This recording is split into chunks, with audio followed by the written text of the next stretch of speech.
Hello বন্ধুরা, চলো আজকে আমার রান্নাঘরে আমি আরেকটা রেসিপি নিয়ে চলে এসেছি। পোলাও, খুব সহজ উপায়, খুব তাড়াতাড়ি হয়ে যাবে। পোলাও নিয়ে চলে এসেছি। দেখো আমি চালটাকে না 2-3 মিনিট আগে, বেশি ভিজাইনি, 2-3 মিনিট আগে আমি চালটাকে ভিজিয়ে রেখে দিয়েছিলাম। মানে ধুয়ে রেখে দিয়েছিলাম। তার মধ্যে আমি হলুদ, অনেকে আদার রস দেয়, আমি পুরো আদা বাটাটাই দিয়েছিলাম। আর কিছুটা ঘি দিয়ে আমি ভালো করে মেখে রেখে দিয়েছিলাম। রেখে দেওয়ার পরে আমি একটা কড়াই বসিয়ে নিয়েছিলাম। তার মধ্যে 2-3 চামচ তেল দিয়েছিলাম।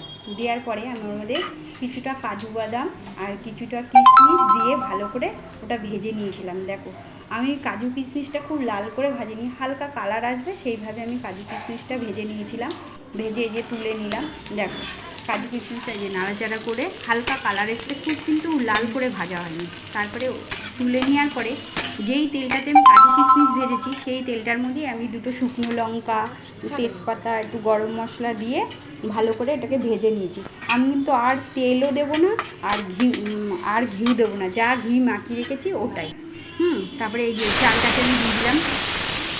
দেওয়ার পরে এই যে চালটা দেখো আমি দিয়ে দিচ্ছি। এই চালের মধ্যে কিন্তু আমি যেটুকু ঘি মাখিয়েছি আর কড়াইয়ের মধ্যে ওই ফোড়নের জন্য যেটুকুনি তেল, মানে কাজু কিশমিশ ভাজার পরে যেটুখানি মশলা রেখেছি ওইটুখানি তেল, আমি তো আর ঘি আর তেল দেবো না এর মধ্যে। ঠিক আছে, এই যে দেওয়ার পরে দেখো ভালো করে নাড়াচাড়া করে এই যে নেড়ে নিলাম।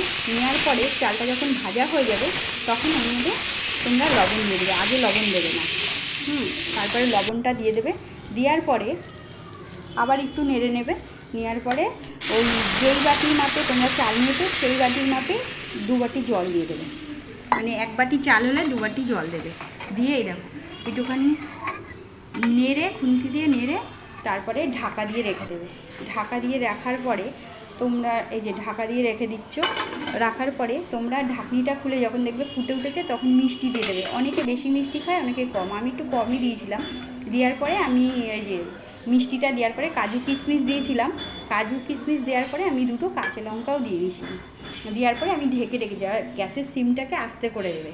দেওয়ার পরে দেখবে তোমাদের ওই জলের মধ্যেই সুন্দর ঝুরঝুরা একদম পোলাওয়ের রেসিপি রেডি। খুব অল্প সময় আমার পোলাও।